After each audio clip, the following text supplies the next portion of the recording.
Hello, farmers, and welcome to another episode of the harvest season. My name is Cody, My name is Al. and we're here today to talk about bugs. Woo! Woo! Bugs, bugs, bugs, Bugs, bugs, bugs, bugs, bugs. bugs, bugs. So every summer, Al goes on this vacation slash thing that you do. And we have a themed month that we kind of record haphazardly around like the time. So it's not like in time, like where we are going to have news that we can talk about or something like that. So Correct. we usually also try to have a theme with these things. And I have joked that we should do Bug Month because new listeners may not know this, but I am an entomologist. I study bugs, I talk about bugs a lot. And there are also a good amount of bug games. So for Bug Month this year, we will be covering four different bug games. This episode, Al and I will be talking about Kabuto Park, which is a cute little game. I enjoyed it. But we don't have the news. So instead of news, we're going to have my entomology corner where I talk about entomology things for however long that goes. But before that, Al, what have you been up to? What have I been up to? Yes, so obviously we're not going to talk about like games and stuff because this is out of time, so things will be confusing Hmm. if we're talking about things on different episodes. So I was suggesting we talk about something we've seen recently. Hmm. I'll tell you what I've seen recently that I would like to talk about, and that is Supergirl. Okay. I'm excited to hear your opinion of it. Yeah. So I presume you've not seen it. No, so I'm not super into uh here superheroes and specifically Superman. I don't know why. And so I am interested to hear because I know that the director did something a little different with this one, I think I've heard, right? Okay, no, okay, still a superhero movie. Well, yeah, no, okay, right. So I think there's different opinions are mixed, Hmm. which okay, so I think it's important to know that I do not think that all criticism of this film is misogynist. It's not. I get some of the criticism that some people are saying. Hmm. Uh, in particular, the thing I do agree with most people on is that the film is quite kind of dull and grey and not particularly colourful, which is particularly frustrating considering the comic book series that this was based on was a very vibrant one. Hmm. So I do get that. I understand that. And I agree with that. I would have been nicer for it to be more vibrant. Hmm. Some people not really vibing with how the story works and stuff like that. That's fair. I personally really liked it. I thought it was a really good film. I liked what they did with the story. I liked the characters. I think Millie Alcock as Supergirl is really good. Hmm. I think it's kind of nicely kind of building on the universe a bit, right? I enjoyed Hmm. Superman last year. I thought it was nice to have like a hopeful film for once. Okay. And I think this does a similar sort of thing while not trying to be exactly the same, because obviously the thing about Supergirl is that she grew up, well, in the comic book, she grew up on Krypton and it is complicated stuff. But in this film, it's not quite the same. She grows up in Argo City after Krypton has been destroyed. But the point is, she still grows up with Krypton culture, knowing Hmm. people, knowing her family, and then seeing everyone die as she goes away to Earth. Which is not Hmm. something that Clark has to do. He is a baby when he lands on Earth, so he doesn't know that. He doesn't experience that. Not to say that that can't be grief in its Yeah. of itself, but it's different, right? Yes. And so she's never going to be exactly the same. She's always going to have different struggles, blah, blah, blah. But I think they did a really good job of still trying to be hopeful, even with that difficulty, and kind of showing you how she becomes Supergirl and accepts that kind of status, if you will. I think they did that Hmm. really nicely. It's not like she's completely gone, "Oh, I'm fine now," you know, you know. But still, I think they did a really good job of that. Hmm. So I really enjoyed it. And I look forward to watching it again. I think it's going to be interesting because Rona watches most superhero stuff with me now. I've made her watch almost all the DC and Marvel stuff, Okay. and so she really liked the CW Supergirl show. Hmm. But the thing about that one is that Supergirl is basically just Superman, right? Like, yeah, she Yeah. has the same backstory, but she doesn't have any of the complications that come with that. So it's like her personality is basically just Superman, which is fine for what it was. And I really like that interpretation as well. It's different. So I was a little bit like, oh, is Rona actually going to like this version of Supergirl? Because, like, she gets drunk and she's angry and blah, blah, blah. But actually, I think the way that it's done, I think she's going to really like what they do Hmm. with her. So I'm really excited to see what she thinks of that when we watch it. And as always with these things, I'm looking at them going, oh, I'll look forward to showing that to Craig in 4 years' time Hmm. or whatever. So yeah, I think as I was saying, I understand some of the criticisms. I do think that some of the criticisms are misogynistic. Like um, I saw someone trying to. It was perfect. Let me read you the exact wording of this, the top of Okay. this review because it's so stupid. So it starts off with Supergirl's failure, like every other female-led movie failure, will be blamed on misogyny. But I am here to tell you the real reason female-led movies don't succeed at the box office because they're made with the idea that the movie is not for men. They go far as to uglify the female lead so she doesn't appeal to the male gaze. Now, can we there's so many things to talk about here. First of all, I love the fact of being like, "Oh, we're not misogynist," and then immediately be misogynist, Hmm. right? Like, "Oh, Hmm. it's because she's ugly." That's misogynistic. What are you Yeah. doing? Two, no, she's not. Yeah. What are you talking about? Are Yeah. we looking at the same person? What? Yeah. I sent this That review to Rona and she was like, "Is she ugly?" And I'm like, "No." no. What? Three, even if she was, so what? Do you have to be attracted to someone to care about them? That's what that tells me about you, and I'm really Yeah. worried about you as a human being. Yeah. That like a story would not be interesting if the person, like any story is not interesting if the person is not attractive. That's Yes. like, ooh, big yikes. So yeah, I do think there are, as with always, people who are being misogynistic about it. I don't think everyone is. There are, Hmm. quite a lot of film reviewers that I follow who I understand what they're saying. I don't get it fully. I don't know why I'm not really understanding what it is they don't like about the film, other than the like visual direction, which I totally get. Yeah. But I'm not saying they're wrong about that. They're just like I disagree. I don't really get their point there. But that's different things are not everything's going to click with everyone, and I'm a little bit sad that people haven't enjoyed this as much. But I Yeah. think I very much enjoy it, and most of the people who I respect have been saying I don't like it. A few of them have been saying it's bad. That's a whole other conversation. But they all say try it anyway because you might like it, right? Yeah. And I think that is the key difference. I think Hmm. if you're reading someone's review and they say it's not for me, they're probably not being misogynistic, right? Because they're probably Hmm. like, I didn't like it, but that's fine. Whereas the people who are being misogynistic, they'll all be like, it's terrible. Don't go see it. Like, Yeah. okay. There's very few films that I will say are actively bad and that people shouldn't go see.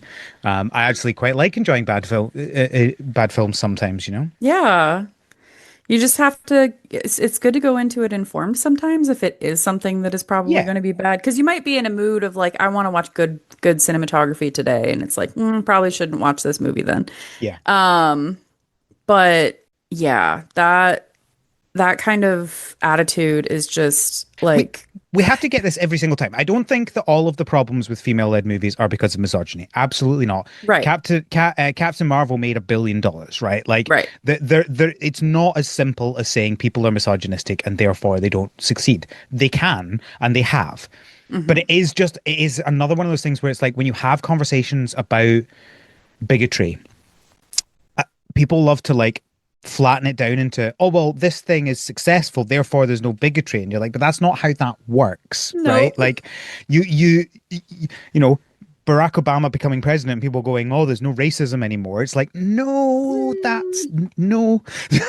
Like people were and are racist towards Obama, that was something he had to overcome. And isn't it amazing that he got to that point? Now, we don't need to talk about whether he was good or bad at the job. That's not the Right. point. But like he managed to overcome those things and still do it. And isn't that incredible? And I would say the same thing about something like Captain Marvel. This film, Supergirl's not going to do well, sadly. Mm, But I think it is good personally, and I think that lots of people will enjoy it having watched it.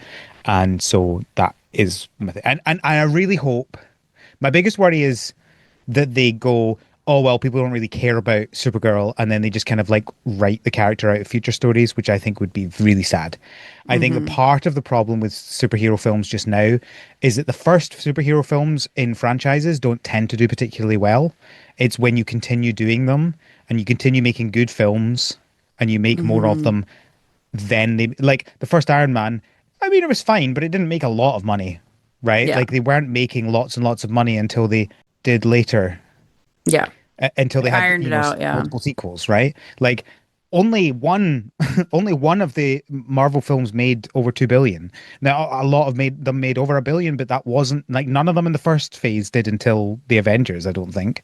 hmm So obviously you could, there's diminishing returns now. They're getting less and less, but you could argue that's because they're worse, right? So like the Yeah. idea that like Superman and Supergirl were going to make $1 billion was always a ridiculous idea because like people need to be convinced of something being good, you know? Yeah. We were just talking about this the other day about how there's also kind of like superhero fatigue that any movie that is quote unquote worth seeing in theater nowadays, like to us, it seems like to my husband and I, it seems like it's usually one of the Marvel movies, with some exceptions being like some of the horror movies that have been coming out recently that have been apparently very good in the theater.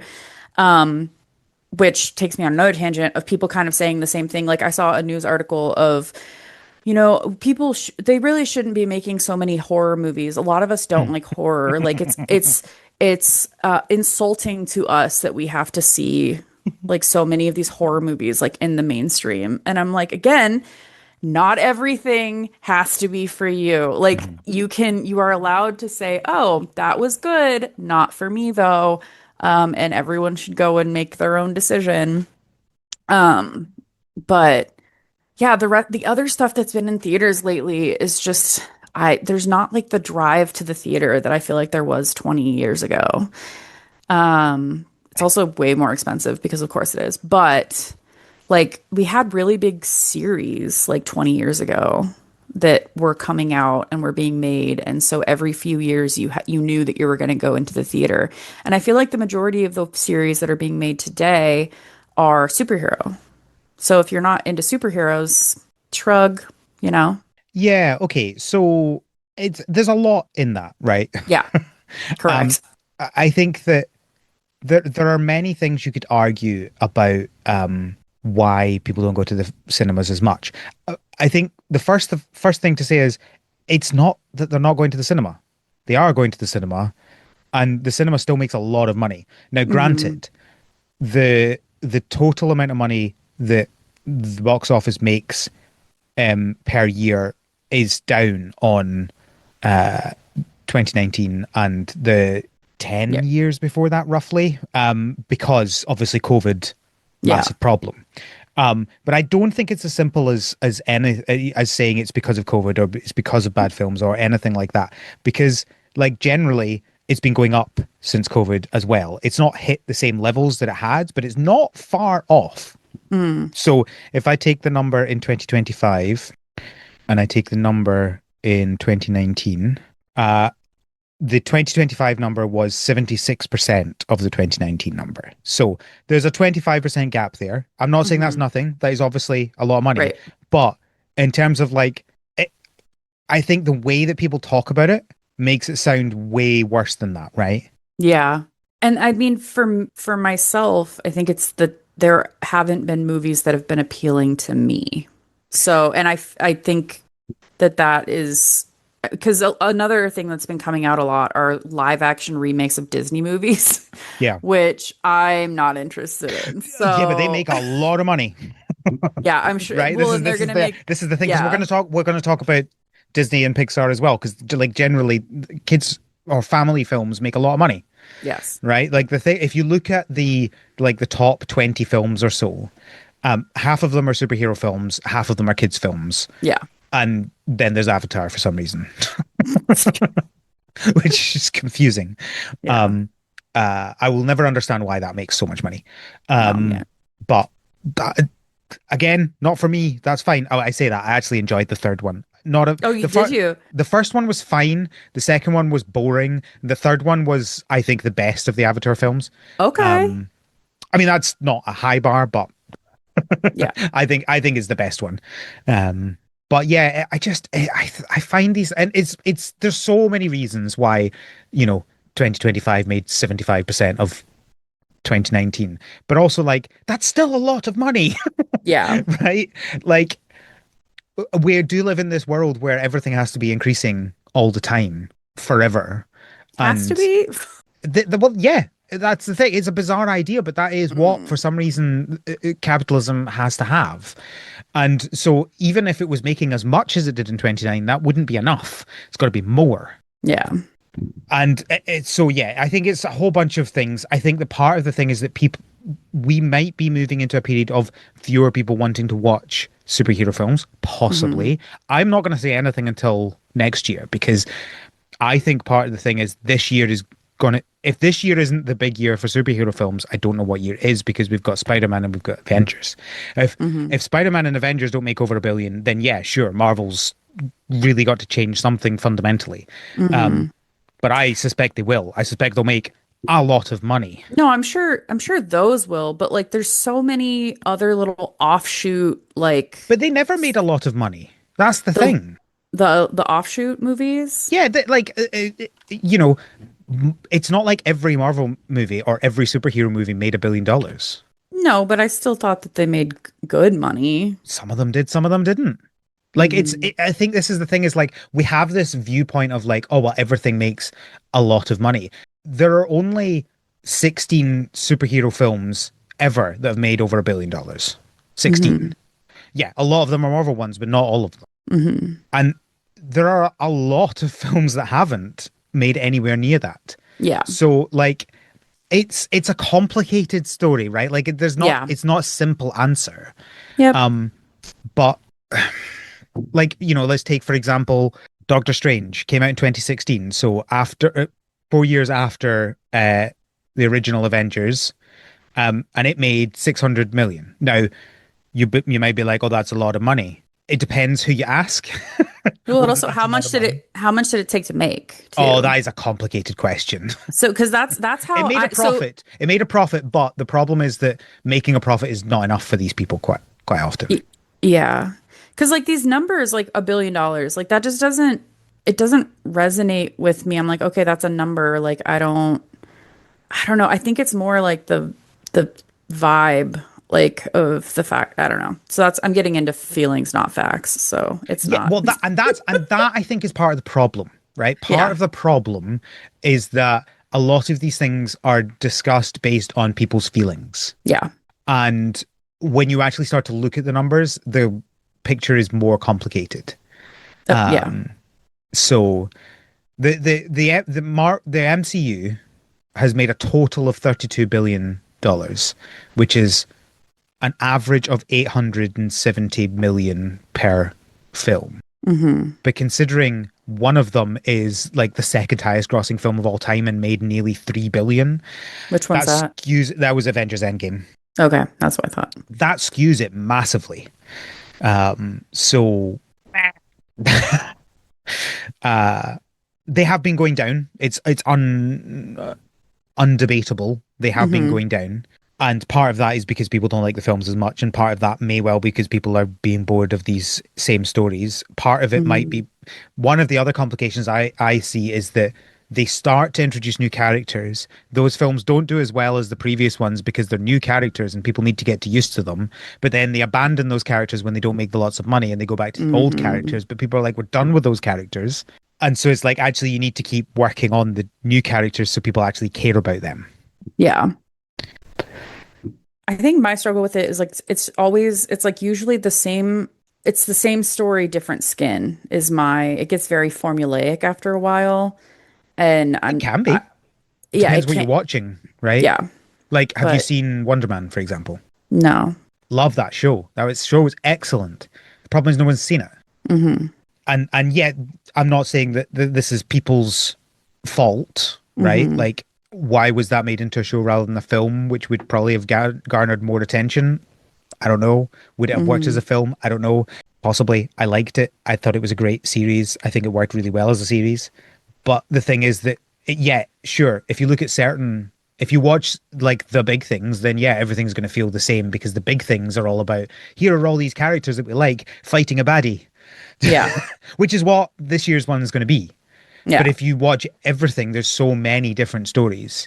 And yeah, I'm not saying that that's an excuse. I'm not saying it's your fault that you don't like them, right, right? right, I'm right. just, it's one of these things where it's like, what, yes, if you, quite often this gets compared to, say, the Westerns, right? Because there was a period of time where Westerns were like what superhero films are now. They're everywhere, Yeah, and people were fed up with them. And the thing is that, again, if you watched all of them, you'd probably like, oh, there are some that are great, and there are some that have these amazing stories. But if yeah, you were fed up of the mediocre ones, you'd stop watching them because you feel like everything's the same. If you just watch the ones by the big directors, they're mostly going to be formulaic because it's the big companies paying lots of money to please cash in on this. Whereas yeah. if you watch all of the things, you're going to find some that are great, but not everybody can do that. People don't have the time for that, right? Like I There's, well, watch so many films, people don't yeah, have the time for that, but it means that I get to see really great stuff. It also means I yeah. watch really terrible stuff as well.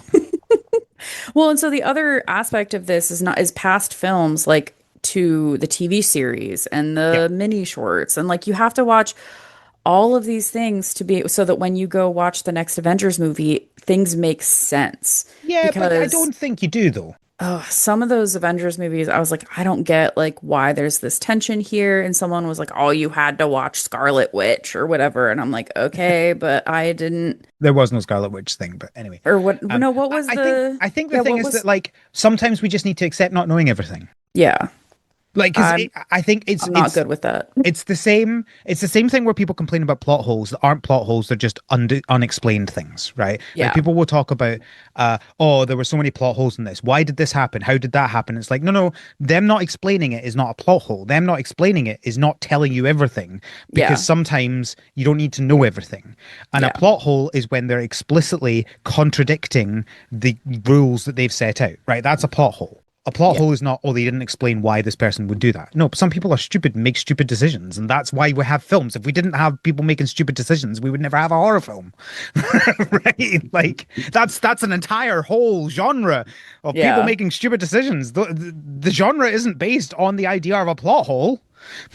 yeah, Yeah, I think I it's ironic that it's James Gunn that's saying this, but I generally agree with what James Gunn said, is that I don't think there's superhero fatigue. I think there's mediocre movie fatigue. Oh, okay, yeah. That would And also, yes, and sometimes people feel a little bit talked down to when they're like, "Oh, that doesn't mean that I don't like superhero films." Okay, sure, yeah, that's fine. But also, we're definitely going to see Spider-Man and the Avengers make a lot of money this year. So yeah, maybe we won't. Maybe I'll be wrong. And if I'm wrong, then there's something else to it. But I highly doubt that they're not going to make a lot of money. yeah. I have so much more I could say, but this was not the. I could talk so much more about this. But we should And the probably. highest grossing film of last year was a Minecraft movie. So Oh, that is shocking to me. But kids, so maybe not. I guess like what was the competition? I that depends who you are. Yeah. Like, so, oh goodness, right. Give me a minute. Give me a minute. Let me find the worldwide. There we go. Worldwide 2025. So the top 10. So Minecraft movie was only top in America. It wasn't top Mm. worldwide.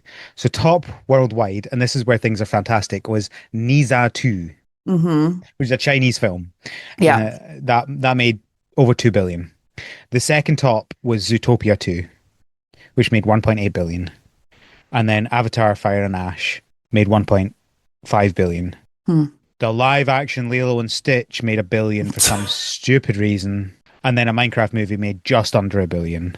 because And kids' then movies. well, yeah, I mean, yeah. Parents Uh, don't really care if the movie's good. They just take their kid to it because it's something to take their kid to. sure, but Zootopia 2 was very good. Oh, yeah, see, I didn't see it. I think the thing is that, like, yes, they don't particularly care, but if they hear that a film is good, they're going to prioritize that one. Hmm. And Zootopia 2 was very good. And I think Lilo and Stitch was because, oh, I want my kids to like what I like. Well, have them watch Lilo and Stitch then. The Yeah. the original. Look, you're not like, I'm not arguing against you. I agree. Hmm. And then there was Jurassic World Rebirth, which was fine. Then the Demon Slayer film.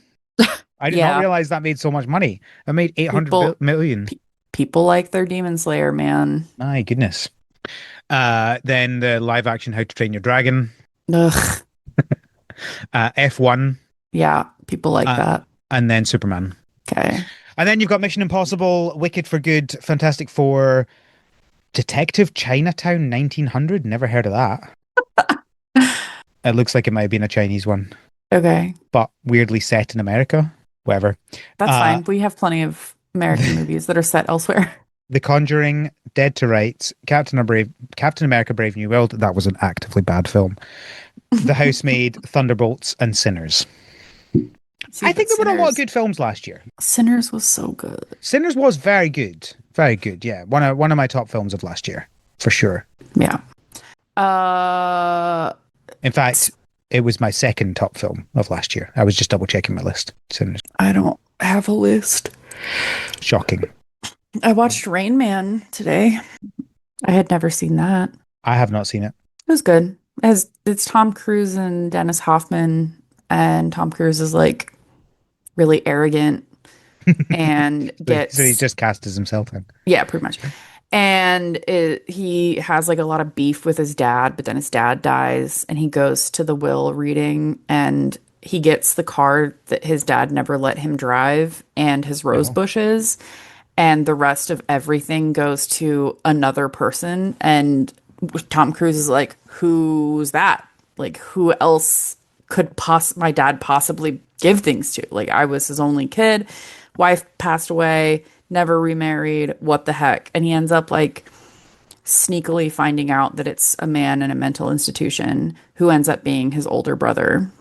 Oh. And he kidnaps him to try and get the Oh. money because like his dad had like $3 million and he wants some of that money, and he ends up, yeah, it's interesting. But then while he has his brother is severely autistic, and like just very perceptive and like can count really high numbers and like all that, like just can remember a lot of things, but is also very has his routines, has to do everything the same way. And so it ends up that that Tom Cruise basically like learns how to be not as much of a dick. Hmm.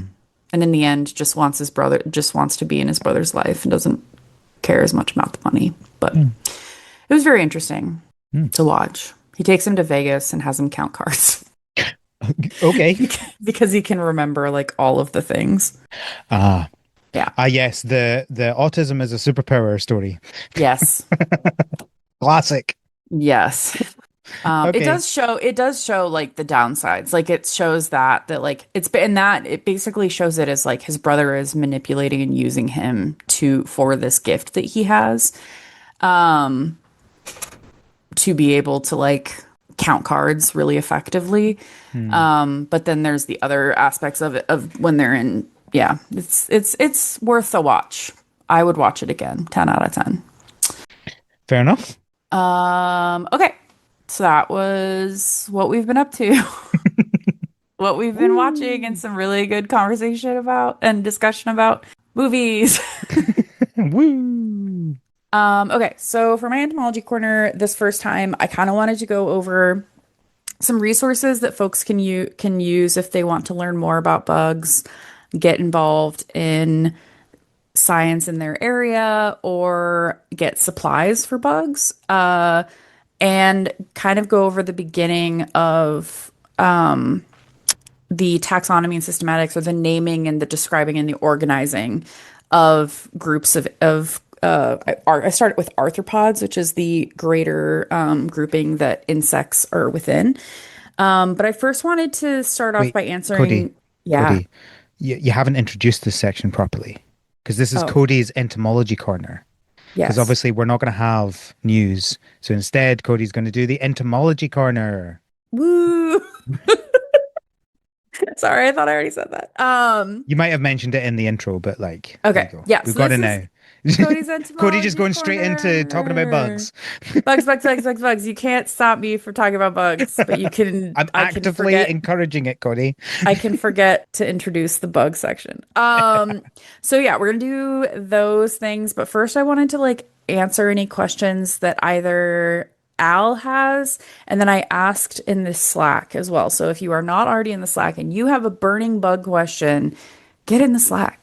Become a patron, and you can ask a bug question that I will answer. Al, did you have any questions or Well, the behind the scenes stuff is that Cody warned me about this literally 10 minutes before recording. So no, I don't have well, any and bug questions. I love how you say warned you about it. I literally just wrote answer any bug questions that Yeah. Al has in the show Okay, notes. And I then you were read the like, show oh notes no. 10 minutes before.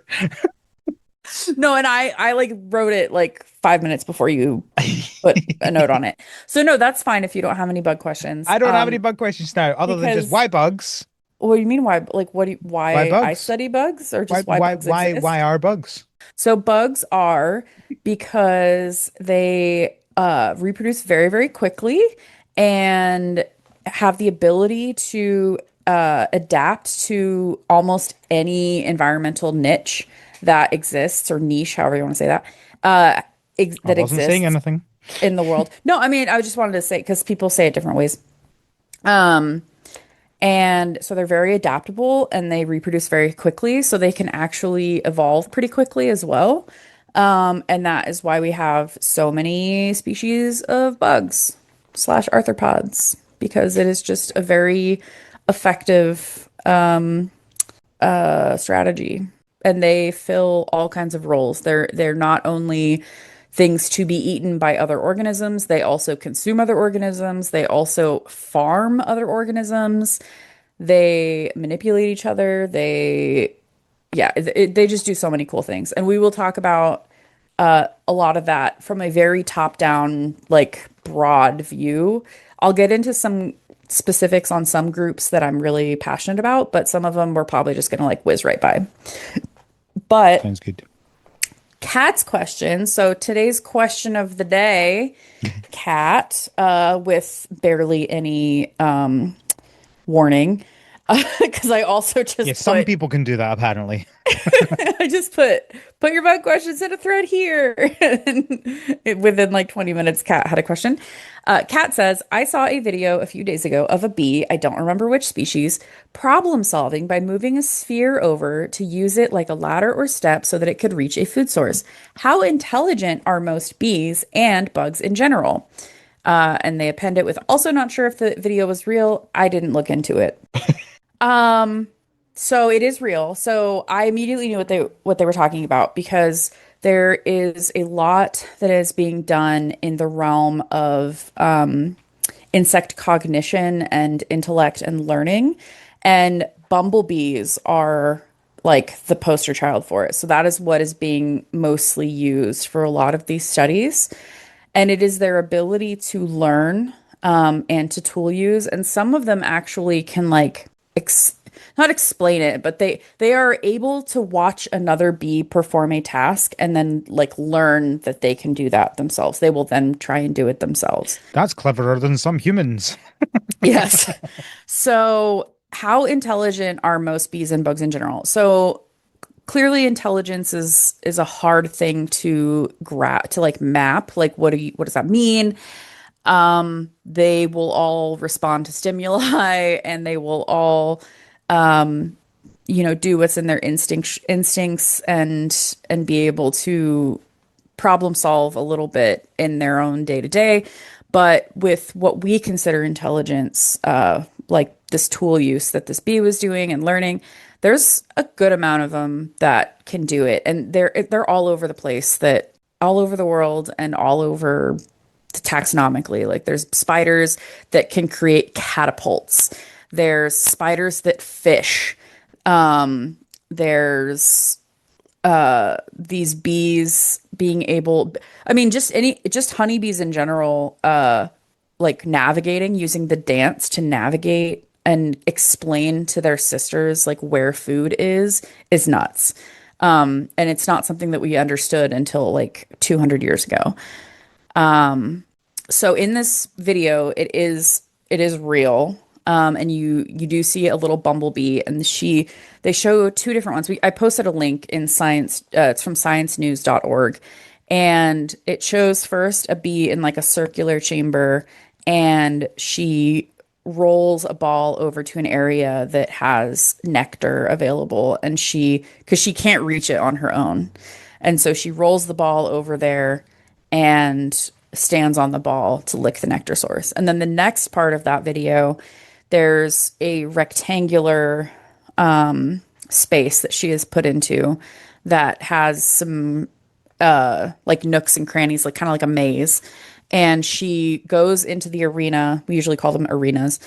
She goes into it and she goes and figures out where the blue nectar space is, and then realizes she can't reach it. And she immediately goes and grabs the ball and navigates the ball over to where the thing is, and then steps on top of it. So this is, I mean, I don't know how they're teaching them to do this, but it's not surprising to me. Bees have to do a lot of different things in their day to day, like communicating with each other and collecting resources and stuff. They have a more of an intellectual load than I think most people understand. And I mean, we're all going to learn how to do something for food, right? It's a great motivator. Yeah, true that. So I think in general, bugs are more intelligent than people realize. And but also these types of things that pop up just are not surprising. I actually yesterday went bowling and told through a random conversation, I got to talking to one of the people who works at the bowling alley, and they asked me about how I'm an entomologist, and they asked me about a video they saw about jumping spiders and that they have REM sleep and they could Hmm. possibly dream. And they said that this person said that their dad had told them this and that it's completely made up and entomologists are wasting their time. But it's not made up. Some researchers at Harvard did see that there is REM sleep in jumping spiders. And if you have ever taken the time, I know most people probably aren't going to do this because of the fear and stigma around insects, arthropods, in general. Probably not ever like stared at a jumping spider, but if you have, it is a wonderful experience. They clearly perceive you. They clearly are curious and interested in what you're doing. There's a bigger market to have them as pets. You can buy them like at pet stores here in the United States now, which I always think is hilarious because they're usually selling, I think it's like Phidippus audax or something like that, which is just, I can just go find one outside right now instead of buying one for $50.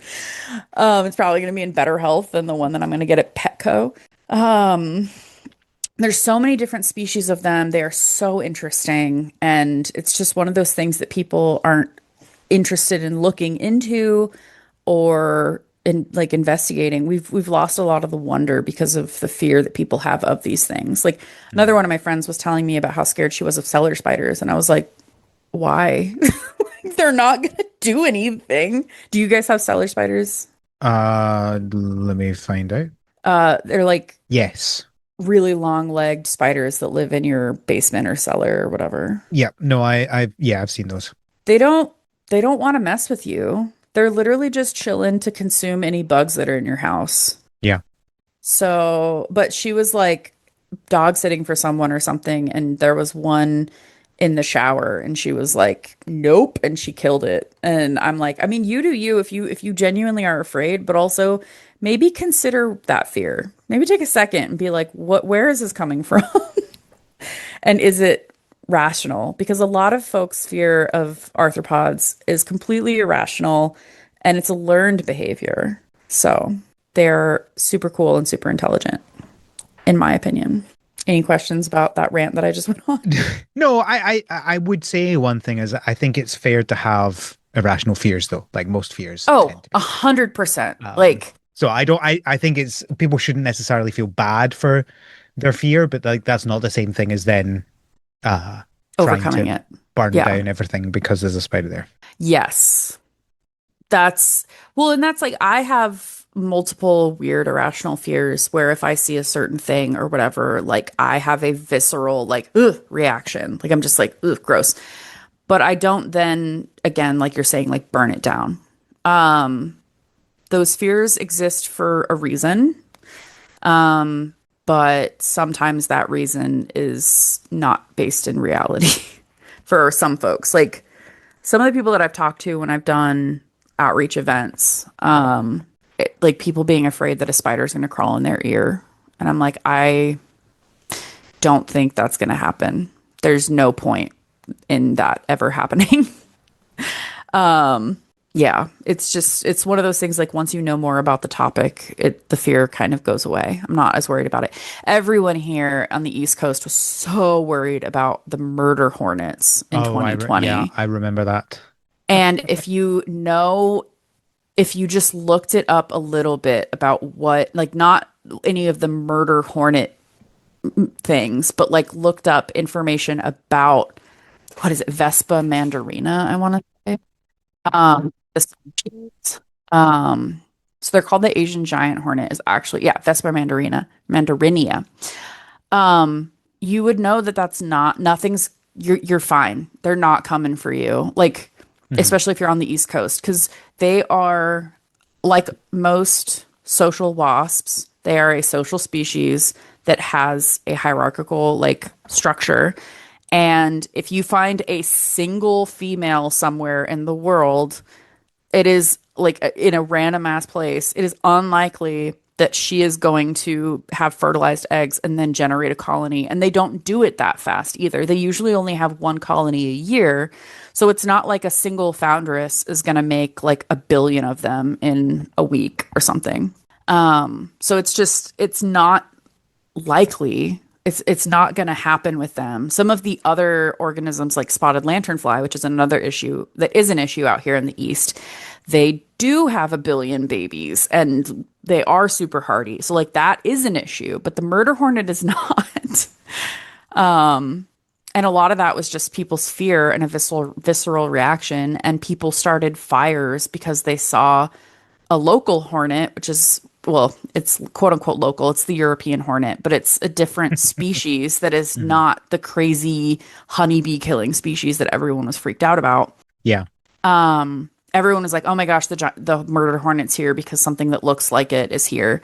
And like some people started fires because they literally used flamethrowers to like try and kill these hornets. And it's like that's I'm it surprised they didn't is try and shoot them with bullets. yeah, I'm sure that that happened as well. So yeah, all of this to Yeah, say, just try and hit the flying creature. Well done. irrational fears and those feelings have like they exist for a reason. Yeah. They're there for a reason. But before you then do like action, take a pause Yeah. and think about if action really needs to be taken. Do you know my thing about hornets Yeah. is that I, the noise is particularly terrifying. So loud. And Yeah. it's like I think I've only really seen hornets once in real life. Like Hmm. they're not super common here. Um More likely to see wasps. Like wasps and bees see all the time. Yeah. In fact, I have just outside my office where I'm recording just now, we have a hedge which is actually like four different plants growing together. Hmm. It's not a single one. And my goodness, there are a lot of bees that hang around there. Like Hmm. on Friday, I was looking at it, trying to figure out how many were, and I could easily count like 25 of them in like Hmm. one small section of the hedge. So, yeah, bees and wasps I see all the time, but hornets, I think the thing is when you see them less often, Yeah. they are. It's easier to be frightened of them, especially when they Yes. are larger and noisier Yeah. and more scaly and, just like lots of things. Yeah. It's just I understand that, and definitely like there have been times when I'm in the forest and I come upon like a bald-faced hornet nest or something like that, and I'm like, oop, gonna walk over her now. Like Yeah. for if it was a different type of nest or something, I would probably just Ooh, be like, oh, interesting, and then just like walk by, not being that worried about it. So those are I mean they white. oh yeah, so the bald-faced hornets have like this white on their face. Yeah. Like yeah, they're really If that was a interesting. Pokemon, it would be a ghost type. It should, yeah, it should be. That is actually really cool. Now I'm thinking about that. But yeah, that's I don't know how we got on that topic, but Bees, clever. bees are clever and you people don't consider that because they are afraid of them. Hmm. So thank you for the question, Kat. Feel free to put out another question or listeners for to put in your own question in the Slack. So briefly, I Although wanted to. hopefully episodes will be recorded by the time you hear this, but you never know. Oh yeah, true. I mean, I can always answer them later or on Slack or whatever. Um, If it gets popular, maybe Cody's Entomology Corner will expand past Bug Month. Who knows? oh, could be like a monthly thing. No promises, but we will see. I will promise for because that's what I do. Okay, so some resources Oh, past hey, what I Cody. yeah, Cody, are you about to yeah. tell us bug stuff on the web? I am. I'm gonna tell people stuff to look up on the web to understand bugs. Okay, so if you are in North America, sorry, Al, I don't apologize. I bugguide.net. don't want to be there.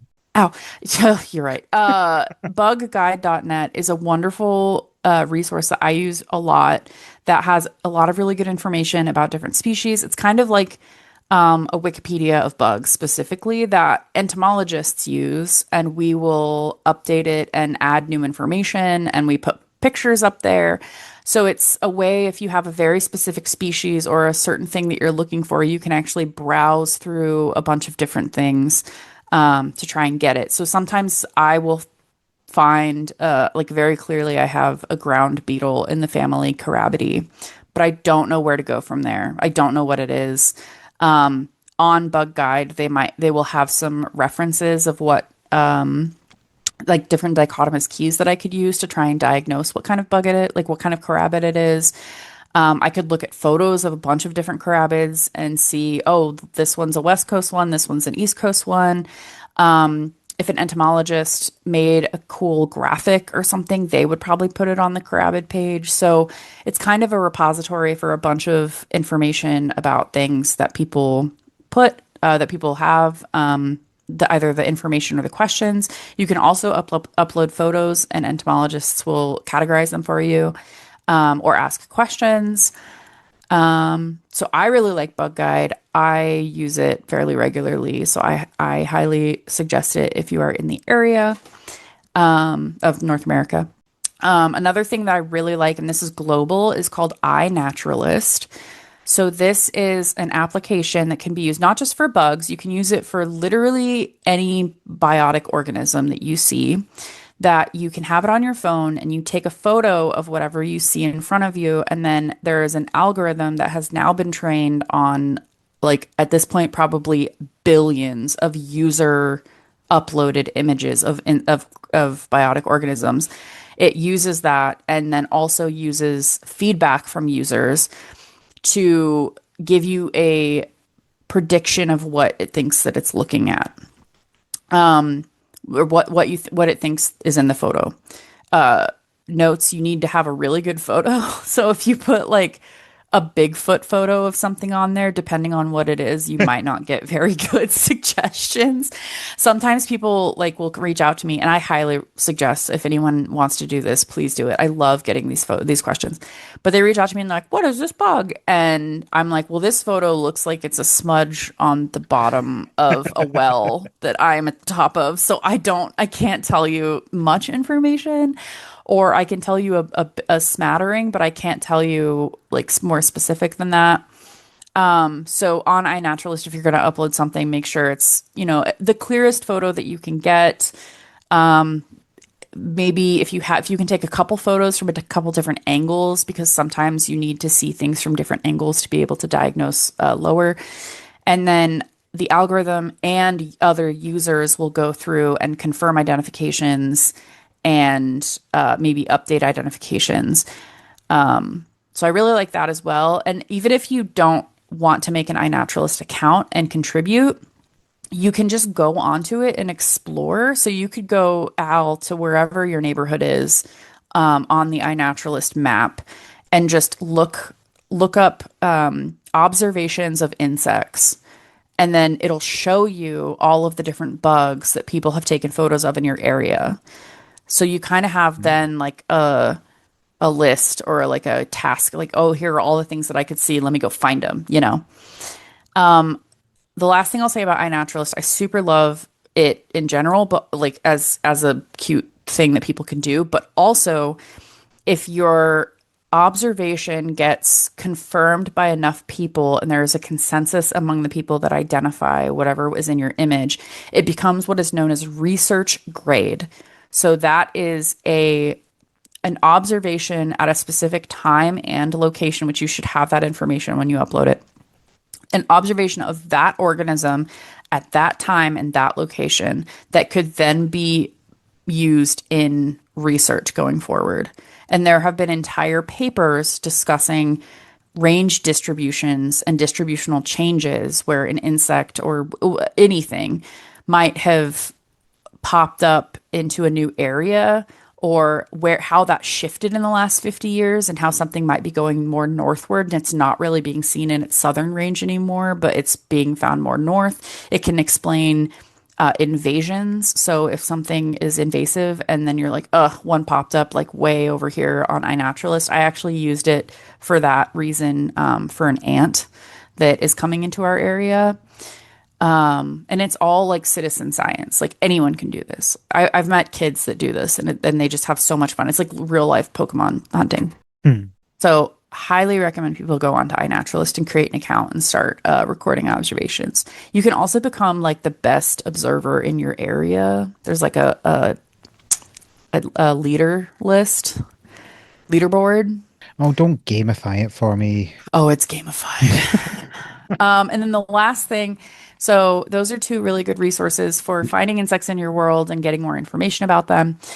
The last thing I'm going to plug is Ecology Supplies, which is a company that is based in my area, actually. There used to be this big company called BioQuip that you would get equipment for biological research. But that company, they retired and no one took up the mantle. So Ecology Supplies is one of the companies that's kind of taking over that gap in, because then a bunch of us were like, where are we going to get pins? Where are we going to get like all of these nets? Like, where are we going to get what we need? So Ecology Supplies is that.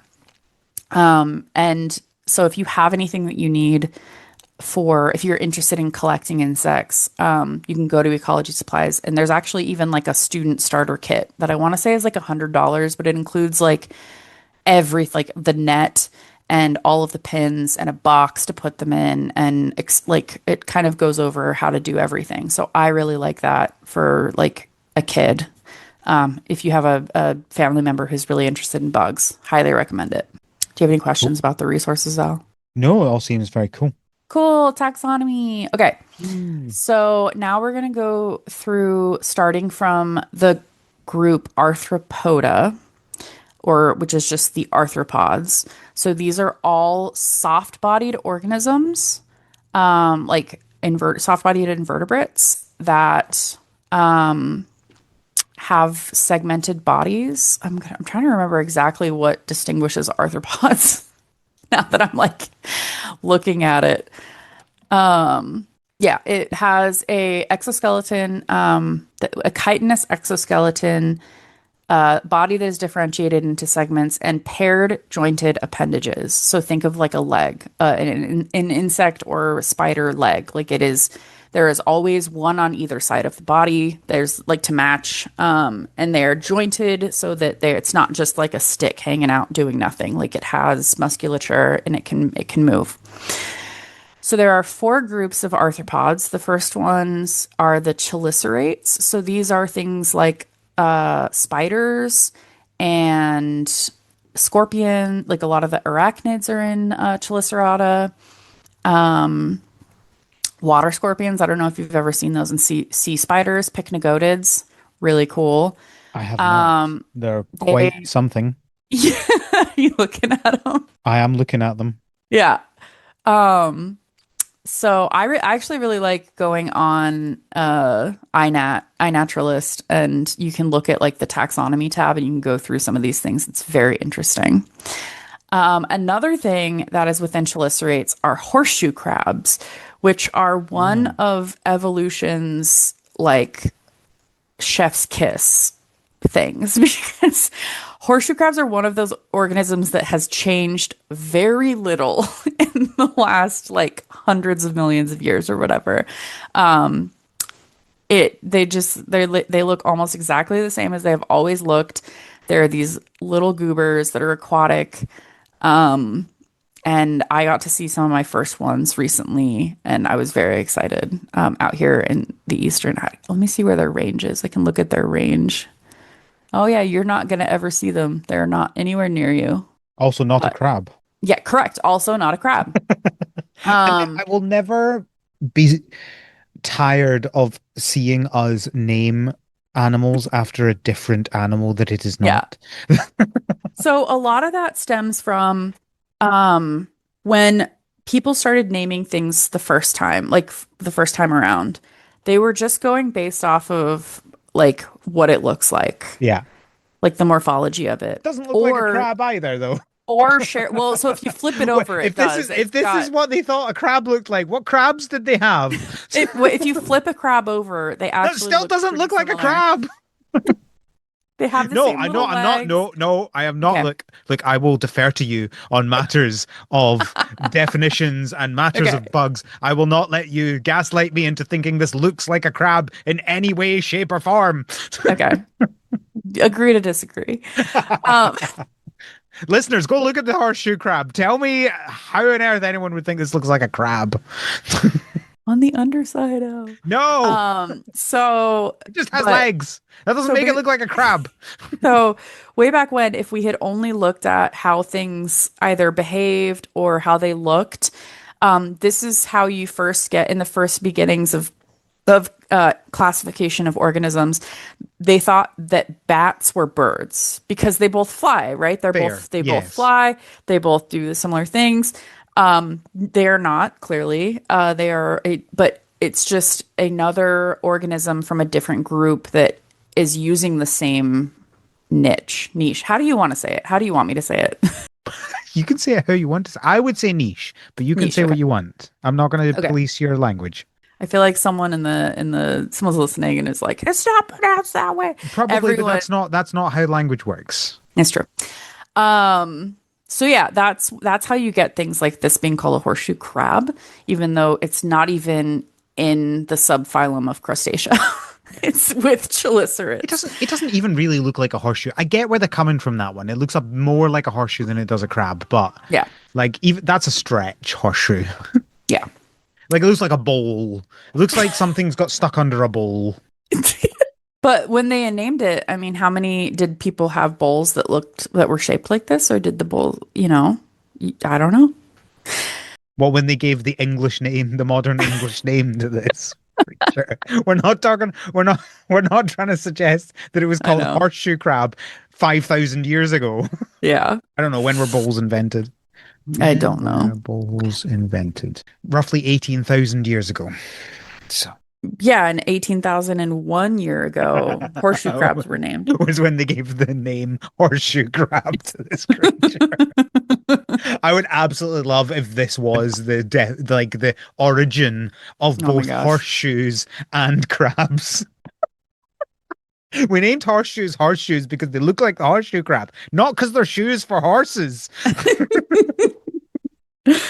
Okay, so Yeah, chelicerates includes arachnids, which has the spiders and the scorpions and the mites and the ticks and like all the other things people don't like. It also includes, chelicerates also includes the horseshoe crabs and the sea spiders. Crustaceans is another subphylum within arthropods. Sure does include the things that you're thinking about, the crabs, there's also the horseshoe shrimps. Oh boy, are they shrimps? They're shrimps. There are four whole observations of them on iNaturalist. Oh wow. Um, Horseshoe, again, a bit of a stretch. yeah. Oh, But fun.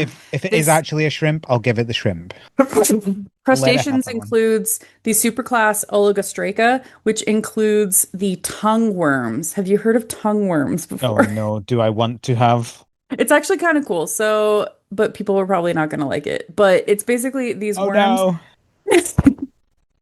these worms that go into it's fish.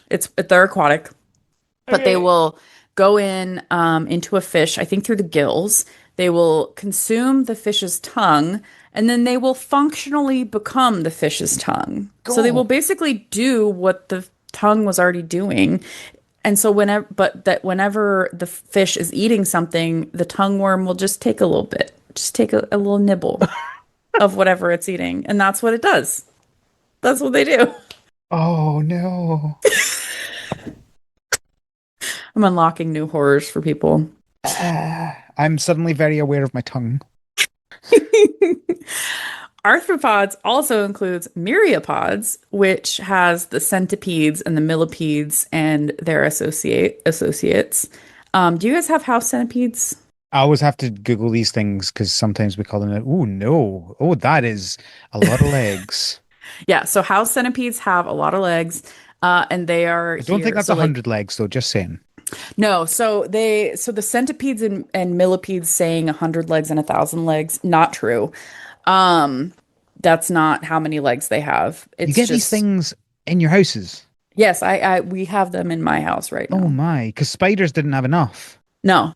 Well, and so these things, because they're really quiet. Well, I mean, spiders are also quiet, but like you'll just turn around and there's one of these things like Oh. on the wall. Because here's the thing about centipedes is like most of like my experience of centipedes has been like the really long things. Yeah. This is not long. This just No. looks like it went, I need more legs. Why do you need Yeah. more legs? I don't know. I just like the legs. Let me I, have the legs. I Whereas like like the normal leg. centipedes are like, I get why they have lots of legs. They've got a really long body. Yeah. This thing, not really. No. Didn't doesn't need a lot of legs. Doesn't need It's stealing all the it's also legs. Who they're is he also stealing legs from? they're also long, very long legs versus like Yeah, some of the the other legs are longer centipedes. than the body. Yeah, centipedes in general do not have legs that are this long. Yeah. Um, Wow. yeah. The main difference between centipedes and millipedes is going to be the number of legs per segment, but also that centipedes are generally predatory to Oh. other things, and they usually live in like leaf litter or whatever, so they're going to be in the underneath things that you're probably not going to see them that often unless you like flip a log, which I do that a lot, so I see a lot of these. And millipedes are not. So they are normally what are known as detritivores. They consume detritus or like just organic material that has degraded past our what being able to be identified. And so like soil, they're usually in the soils. They might consume dead wood. And they're actually very important for nutrient recycling because a lot of stuff without a detritivore, some things won't break down very quickly. And so the nutrients that were within that thing that is supposed to be being broke there that needs to be broken down would just sit there for a long time. Hmm. So things like detritivores are great because they will munch it up, they will eat it, and then they will poop it out, and it will be very, very able to like the nutrients can get into the system a lot easier as the frass of a detritivore versus like as a log that is slowly deteriorating. So Well, we have some really cool millipedes here too, some that are pretty big. And millipedes are also something that you can have like as pets. People have them as pets. yes. Um, oh, also part of the subphylum Myriapoda is Parapoda, which has like the wood lice in it. Ah, roly yes, polies, woodlice. The woodlice, bugs. they are everywhere here all Yeah. the time. They're just everywhere. Yeah. And people have those as pets too. So they have like some that are I the feel it's rubber like the most ducky. boring animal to have as a pet, a Well, woodlice. it's mostly so that you have all the different color morphs because they come in orange, they Oh, come in blue, shiny hunting. they come in lava color. You can get the rubber Oh, ducky one, you can interesting. get I'll the be honest, cow. I've never seen them other than just like the dull gray, Yeah. dark gray color. That's the stand. That's all I've really seen with woodlice. So look up rubber ducky isopod right Oh now. dear. No, don't be scared. Oh, what? Isn't that cute? What? You can have them as This is a pets. real thing? That's a real thing. Its face looks like a duck. Correct. Like I'm not this is not a thing, right? Like listeners, you know I'm not gonna like overreact to it. Like I will call it out when it's not. Yeah. This the face looks like a rubber duck. Yeah. And It you can really get these. does. You can Oh get my these as word. pets. What? Yeah. So that's one of the ones that's most popular. And so if you I only see get why. like, yeah, if you get like 10, so they're pets that you basically just like have to get like 10 and then they just breed Why and is this a thing? you can How just did this throw in happen? leaves. You can throw in like your apple core and they'll consume it. They're just cute. Look at that. Look at how cute that is. I don't know how this happened in nature, but Native to Thailand, we apparently. sure do. Oh yeah, everything is always like the tropics is where evolution went crazy with color. Wow. So yeah, that is the last of the arthropod subphyla that is not hexapods. So now we're going into hexapods. Al, what do you think hexapod means? Uh Sorry, I just read what well, I would have said something to do with six, Correct. but then I just read the comment after the word hexapod, which does Yeah, not say anything about six. it does not. Well, technically, the end part does. Three pairs of legs. So hexapods are the arthropods, so the soft-bodied chitinous body segmented into or body into segments that have a three-part body plan. So they have a head, a thorax, and an abdomen. And on the thorax, there are Bees. three No pairs of bee. Well, legs. some bees, not all bees, I guess. Wasps. What about wasps? They have three. Correct. Yeah. All insects do. All insects will have three body parts. Oh, really? It's just yeah. So they Even like bumblebees, they look like they're just one big circle. correct. But if you shaved off all of their fuzz, Don't do you would that. Don't find shave your bees. you would find three like a distinct head, a distinct thorax, and a distinct abdomen. And Interesting. the thorax is what the appendages come off of. So whether that is three pairs of legs or Oh, the sorry. wings. Sorry, I just googled shaved bumblebee. Don't do that. Don't Google shaved bumblebee. That's They, not I a mean, shaved bumblebee. I don't know what that is. That is oh, horrific. okay. I mean, you can also just look at some of the other Okay, bees. I see an actual shaved bumblebee now. And Hmm. yes, I see what you're saying. Yeah. They're just very fluffy. Most of those pictures are not shaved bumblebees. One of them, definitely the Transformer. Oh, yes. Yikes. Yikes. So yeah, Oh, I'm that's so what sorry. I'm so hexapods are. sorry. They have that three-part body plan. And then hexapods are separated into entognatha and antognatha. Entognatha means inside jaw. So their mouth parts are all internal. So the chompy bits, Mhm. it's inside of the body. It's not something that you see. And the three main groups within Entagnatha are the collembolans, the diplurans, and the proturans. So collembola, have you ever heard of springtails? No. Oh my gosh, I love springtails so much. So Oh, they're so springtails, fluffy. yeah. So they come in all kinds of shapes and sizes. My favorite are the globular springtails, but they are so named springtail because they have this appendage Ooh. underneath them called the furcula that is basically a jumpy uppy mechanism Oh. where it's always like its its main state is to be furled, I guess, or like think of like a mousetrap, and you've set the mousetrap so that it can be sprung, right? Hmm. That is their main state. And then if they Mm. are afraid, if like a predator scares them, they release that and it flings them elsewhere. They have no control over to where they are flung. They just get flung. But Fair that is enough. why they're called spring tails because they have this appendage that kind of looks like a tail that Makes makes them sense. jump away. I'll be honest with you. I'm going to be honest with you, Cody. Mhm. Not a fan of the globular springtail. There's No, they're something. so cute. No, no, it's giving me like that hairless cat from Friends. Oh, yeah, I can I'm get that. uncomfortable. I don't like they. I'm not like live and let live. I'm not Yeah. gonna I'm not going to genocide them, Yeah. but not a fan. They just make me feel very uncomfortable. Well, do you like the elongate springtails or the plump They're fine. springtails? The plump ones are nuts because they Oh, have some they're fuzzy. they're yeah, the plump ones They look have good. like a lot of they just have so many weird like things coming off of them. They're also pretty bright colors. I do love some of these have just like the wildest. They're like blue or bright red. So then you can actually see them pretty well as they Yeah. are in the so these are also detritivores. They're also mainly going to be like in the leaf litter. Someone I'm trying to remember who said this, but like whenever you're standing on a forest patch, you're probably standing on like a million arthropods beneath you, just beneath your feet.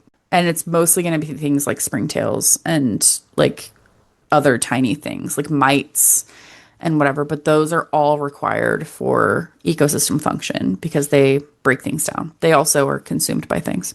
Fair enough. So that's springtails. We also have dipleurans, which are bristletails. So dipleura, they have two pleura or like tails, I think is what that's considered. They don't have any eyes, which is nuts. I think they just sense the world mostly through their antennae. Mm. And they have, yeah, those two prongs that come out of the back. And then Protura is the other entagnathan hexapod, also doesn't have eyes. And so their body has what is known as anamorphic development. They basically just keep adding segments onto the back. So as they get Oh, older, they just but get long. It just like keeps Snake, the game. it just keeps going. Yeah, I don't think I've ever seen a proteran because they're so small and I don't even really know where you would find one. They're Yeah, also called the cone these pictures heads. are clearly like uh what they called Microscopic. microscopic. That's what it is. I was like, not Yeah. telescope, the other one, the No, opposite of that. they're very, very small. Yeah. Um, so but they're called cone heads because they have their heads are little cones. Mm. And then finally we arrive at insects. So insects or ectognatha, so they're external mouth parts. Insect means cut into pieces. And they called it this because of the fact that they're made up of little pieces. Usually, like there's that three-part body plan. They have three pairs of legs. They have a paired wings. Like they have all of these antennae, all of these things that are pieces that put it together. At least that's what people thought, however many years ago. Along with their external mouth parts, they also have compound eyes and antennae. So compound eyes are instead of just having a simple ocular device that can see in one thing, like one thing at a time, they have eyes that are made up of many, sometimes in some organisms, I want to say like hundreds or thousands of pieces that help make one picture. So it's compound because it's multiple pieces that can help them make one picture. Mm. And that's how they visualize. And then antennae are how they sense and smell and taste and all of that, taste their environment. That's their antennae and their eyes are like the two main sensory organs that insects have. Insects are incredibly diverse. On the Wikipedia, it says half of all known animal species are insects. Or it says half of all animal species, but I put the word known because there are so many more that have just been completely undescribed because we don't have enough entomologists to describe them all, basically, or have the knowledge. We haven't gone everywhere. There's some places that insects are still being found. It's wild.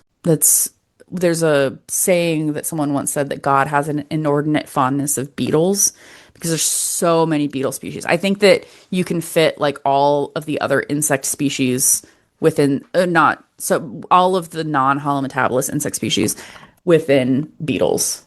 It's just there's so many. There's like 20 beetles for every other thing. Okay, and then there's three. We're almost there, folks. We're almost there. There's three things that It's separate fine out. if they didn't care about Entomology Corner, they couldn't skip it if they wanted You're it right. to. You're right. There's three things that separate that are three groupings within insects. So there's what's known as Archaeognatha or ancient jaw, and these are just the basic bristle tails. So they have three cerci or prongs, but they have a very different external mouth part than any other insect. So they have what's called monocondyle, so it only has one joint point, but all other insects have dicondyle, so two joint points for their mouth parts. So Archaeognatha, they're off on their own. They're these little bristle tails. They're really cute. I mean, they're all cute in my opinion. And then Zygontoma, which is the silverfish. Yeah, I didn't really have anything else to say. If you've played Minecraft, you've found silverfish before. Though they hurt you in Minecraft, and I don't think that they would really hurt you in real life. So those two insects do not ever have wings. So they are the only two orders within the class Insecta that never have wings. Everything else is within Pterygoda, which are all of the winged insects. Pteri is wing in Latin. So everything else that we will discuss in the next few Codey entomology corners will be the winged insects. Ah.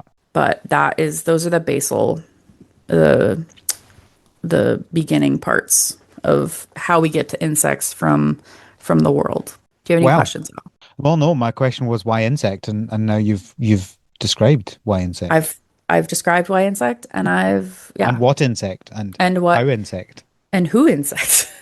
and who insect.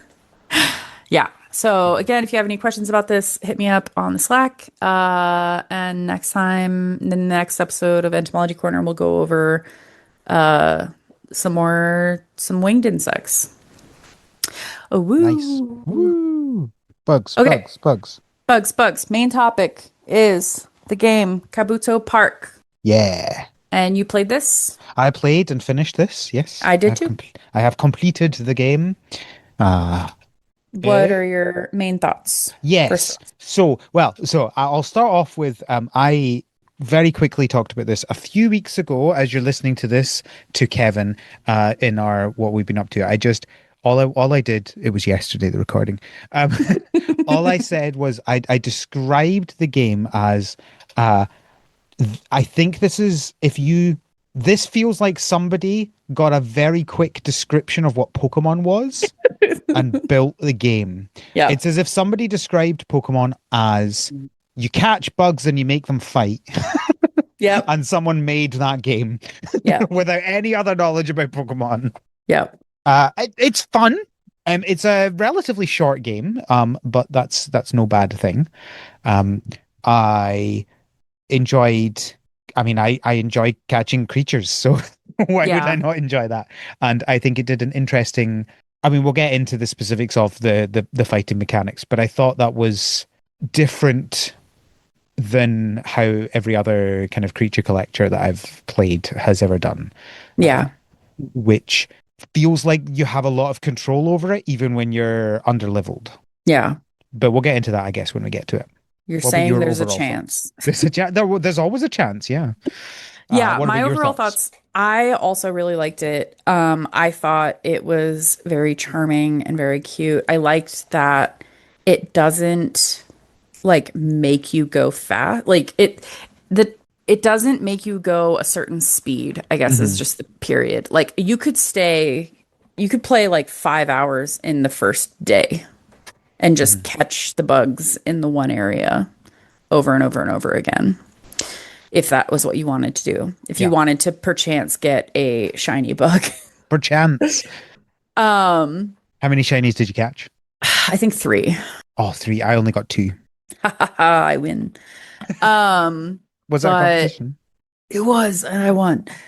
Um, but it's also a game that you're able to play in a short amount of time and complete. I think I Hmm. played it for like an hour before I got credits. But Hmm. then you can also play it again, or you can go back through and try and like level up all your stuff a lot. Hmm. It kind of is what you make it, and which is the same as Pokemon. Pokemon is also kind of what you make Yeah. it. What I So yeah. liked particularly was it felt like everything tied together nicely, right? Yes. So you catch Pokemon, you catch bugs. You catch bug type Pokemon. Yeah, goodness sake. You catch bugs, and then you can sell the bugs to get the Hmm. stuff to both level up your existing bugs and also buy some stuff. And you leveled up your bugs to do battles, and when you did battles, you got money to buy some stuff, and you buy stuff that allows you to get more bugs. So it's like it's a really nice, satisfying tertiary loop, if you will. Hmm.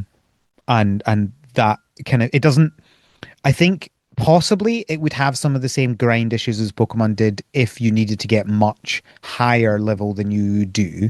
But Hmm. I think the amount that it has is just the right amount where I never felt like I was going out of my way to grind in a way that I wasn't enjoying, especially as I because obviously I had to catch everything, right? I Yeah. had to get one of everything at least. Yes. I I didn't get to the point where I was still catching bugs without having bugs that I needed to catch.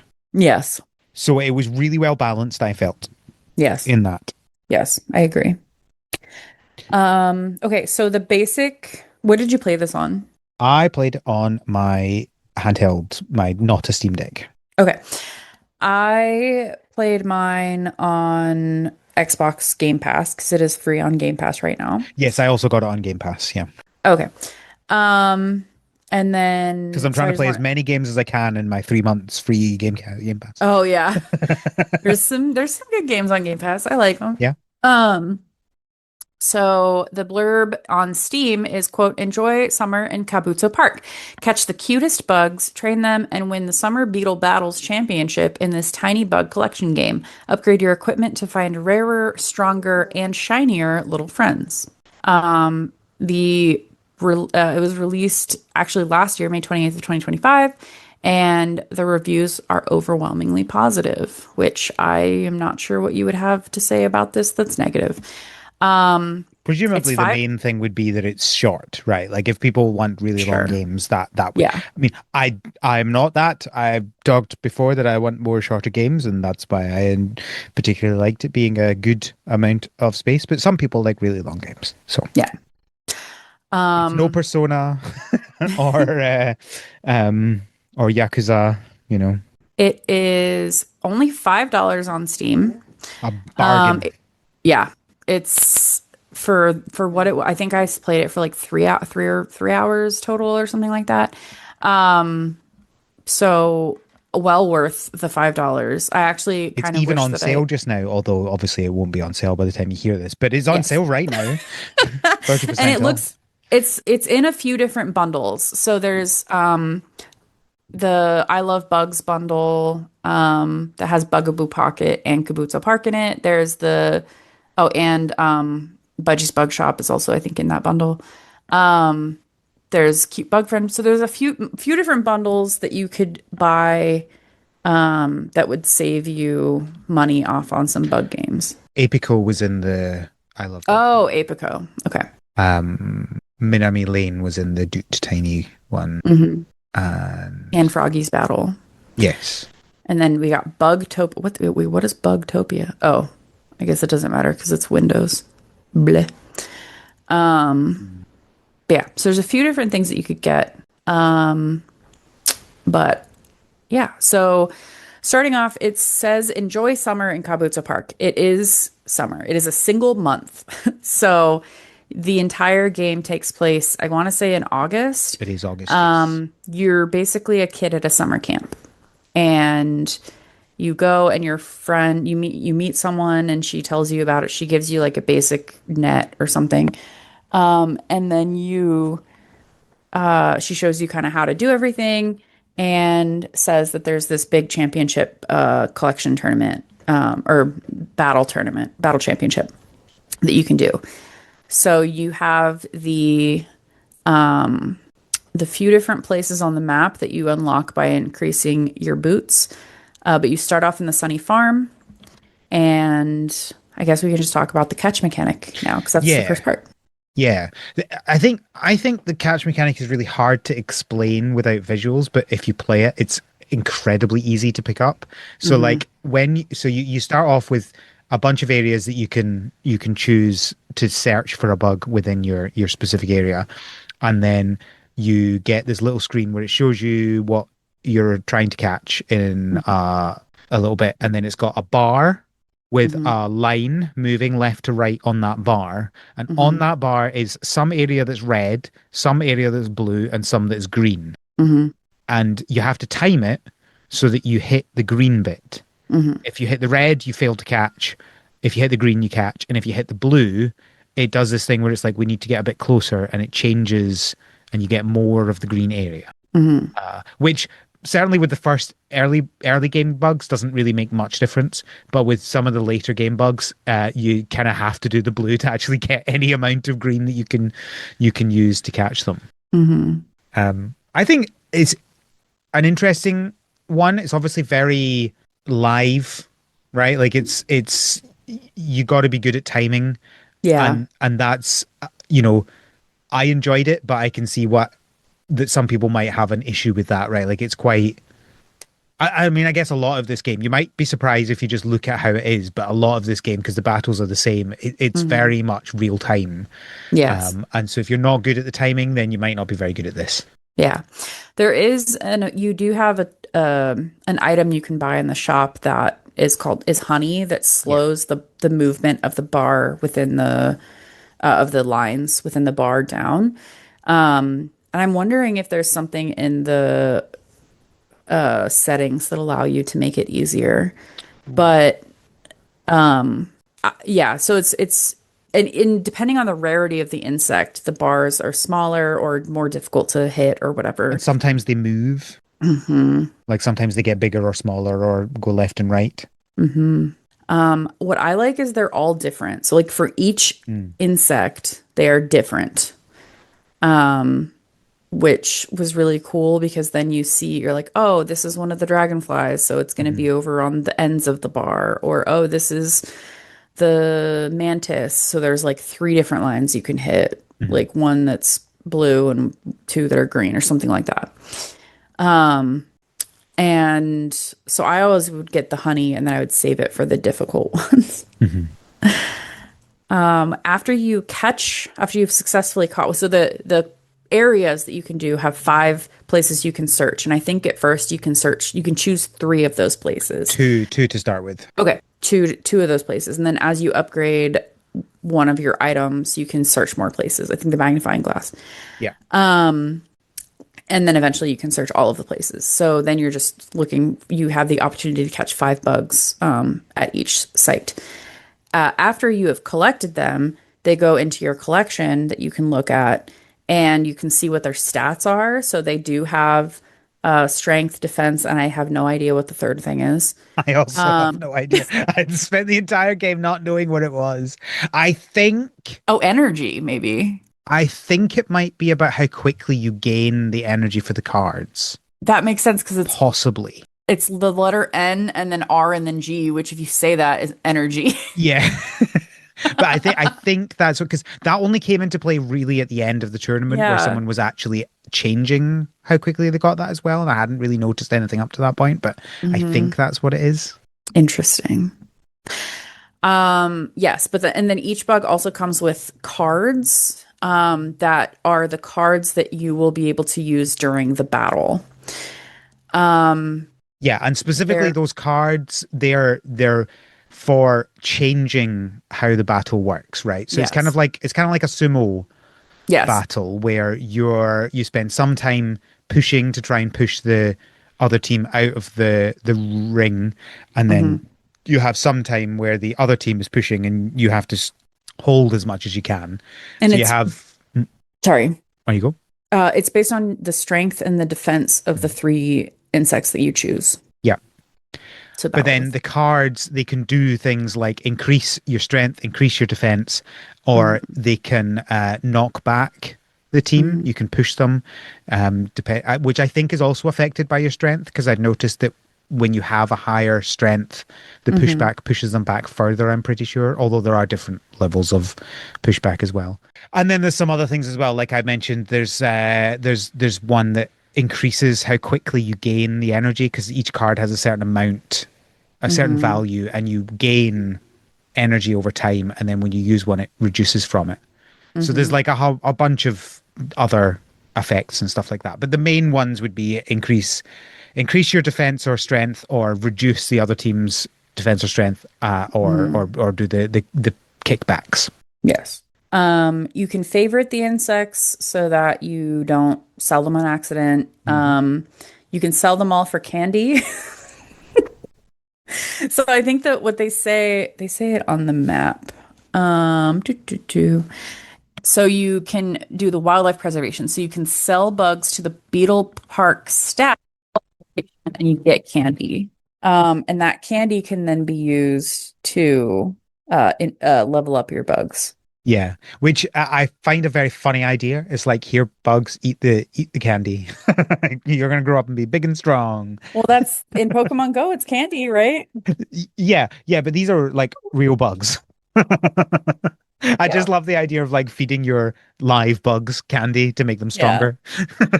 It's like Some of you're them. giving your praying mantis a sugar high. Also amused with the idea of like, yeah, you're trading bugs for candy, but then Yeah. we're actually going to do battles and then get real money for winning battles. Yeah. Get real money from the kids. Yeah. Yeah. Amusing.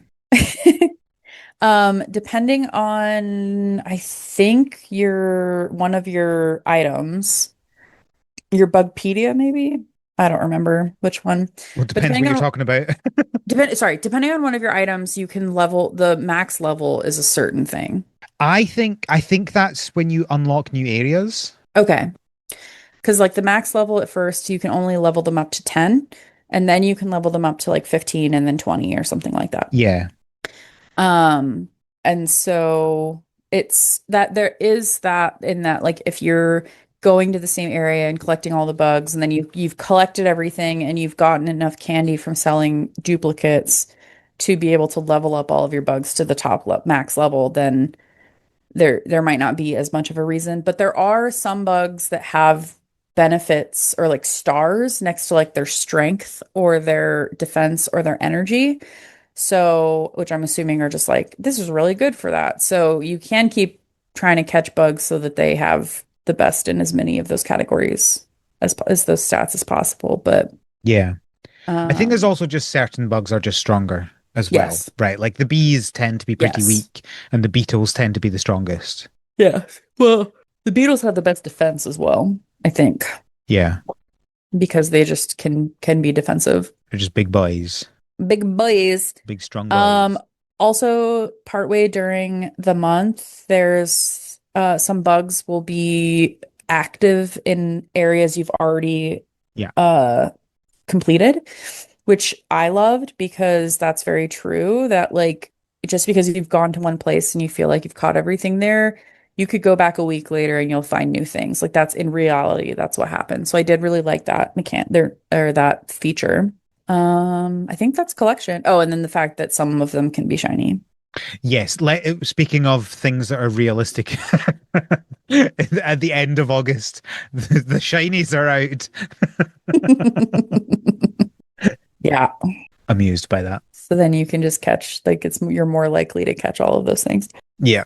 Yep, yep, yep. Finish your So shiny decks. absolutely not. So I guess we should probably talk about the tournament as well then. Yes. So you, for some reason, everyone's battling these bugs. For, well, It's for like a some big thing. reason, excuse me, we're all catching bugs at summer camp. Come on now.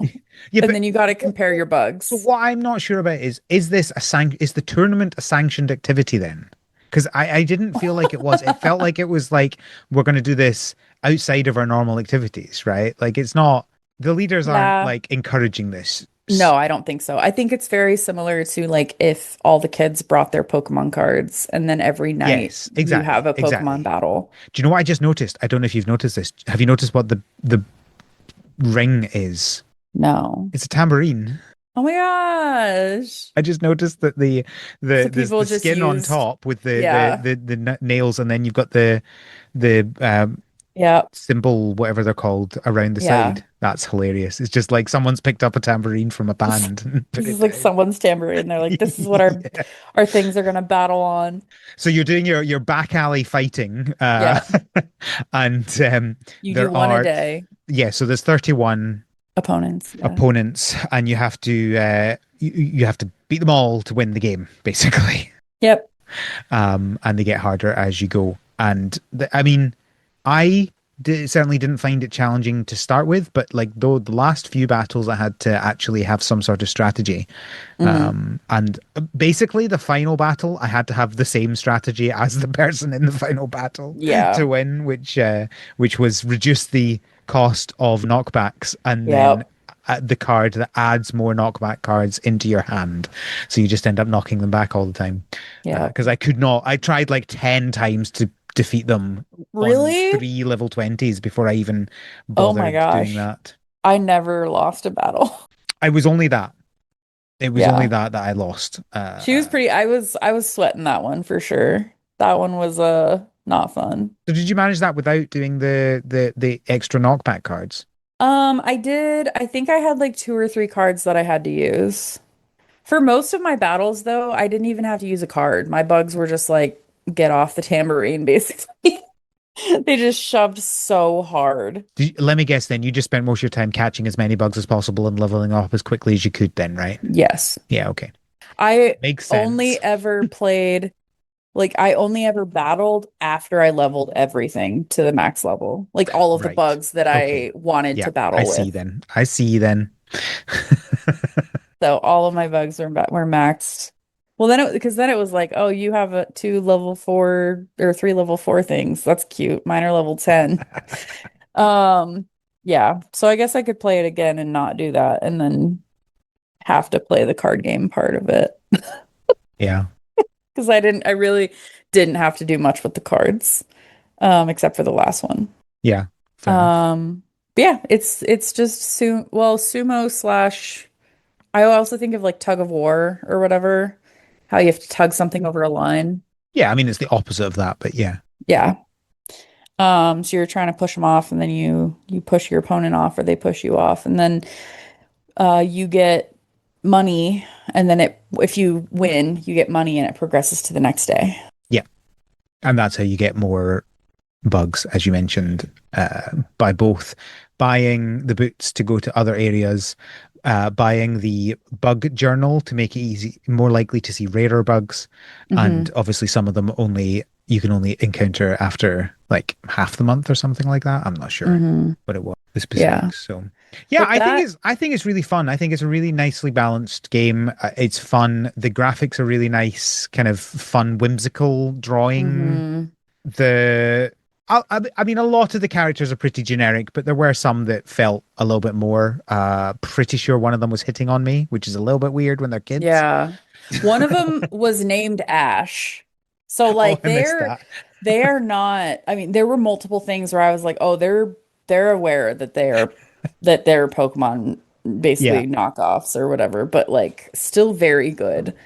Yeah, one of them was named Ash. I think a couple of the other ones had some really silly names, but I can't remember them off the top of my head, but it was good.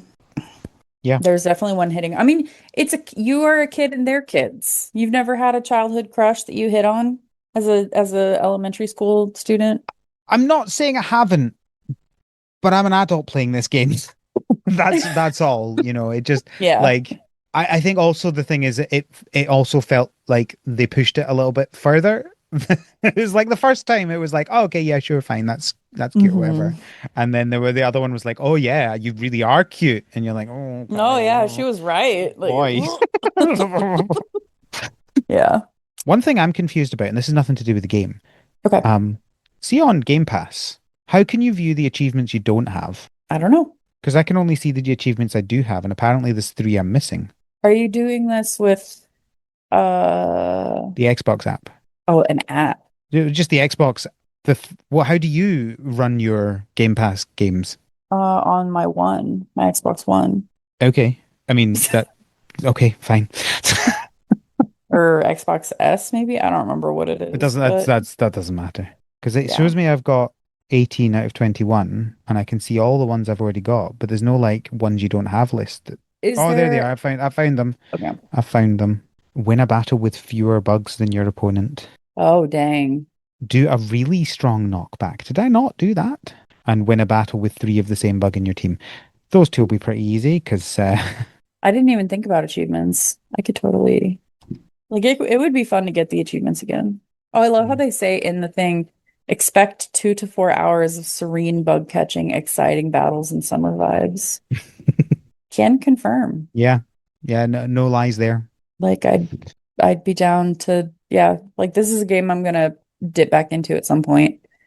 Um, It does just feel to like relive it. this is not going to be for me because it's not my sort of thing replaying, but I could absolutely see someone trying to, speed run it or try and be the most Oh efficient they yeah. can. Something like that. I could definitely see that. Yeah. Cool. Any final thoughts on the game? Or who would you recommend it to? I mean, if you like creature collectors, this is a good creature collector, Yeah. right? I don't think there's much more to be said about that. You like bugs or like supporting small developers that make very affordable games, very cute, very good, Yeah, very worth. I enjoyed it as an entomologist. agreed. It was very, nothing was like too like wild where I was like, this is not realistic. And I liked the choice of bugs the variety they provided. Yeah, So, cool. woo, Kabuto Woo! Park. Bugs. Al, do you have anything to share with the audience? Bugs. Bugs. Okay, cool. Um, yeah, pretty much the same. You can find the podcast on Tumblr and Blue Sky at THS Pod. You can find all of our feedbacks and links to the show notes and transcripts and all of that at harvestseason.club. There you'll also find a link to the Patreon, patreon.com/JHSpod, where you can support the show, ask for certain episodes, or bully Al into doing certain games like I have done. Um, and ask other questions. We also just have really good conversations about previous episodes. You also get access to the greenhouse, where we talk about non-cozy game stuff. We have multiple greenhouses that need to be done right now that I Yep. have lined up. Don't we always? We just don't. Yeah, we just don't like haven't made the time, I guess, is the Yeah. big thing. But if you have any suggestions for greenhouse episodes, let us know because some of them could be done very easily and very quickly versus some other ones like I want to do one on Little House of the Prairie, but I kind of want to finish Little House of the Prairie first so that I can talk about it in a more informed state. There's also one on Bluey. I feel like I want to rewatch all of Bluey before we have the Bluey episode. I think I've watched it enough. I've only done one watch through, so I feel like I need it one more time. I think I'm up 4 watches of it. Yeah, Craig really likes Bluey, so every so good. often we rewatch everything again. Bluey's great. Yeah. Good choice, Craig. Well, thank you, Al, for joining me for the first episode of Bug Month. Thank you for having me, Cody. Yes, of course. Thank you, listeners, for listening. And until next time, Have have a a good good harvest. harvest. Have a good catch bug. Bye. catches.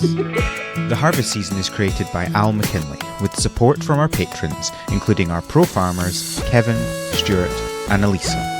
Our art is done by Micah the Brave, and our music is done by Nick Burgess. Feel free to visit our website, harvestseason.club, for show notes and links to things we discussed in this episode.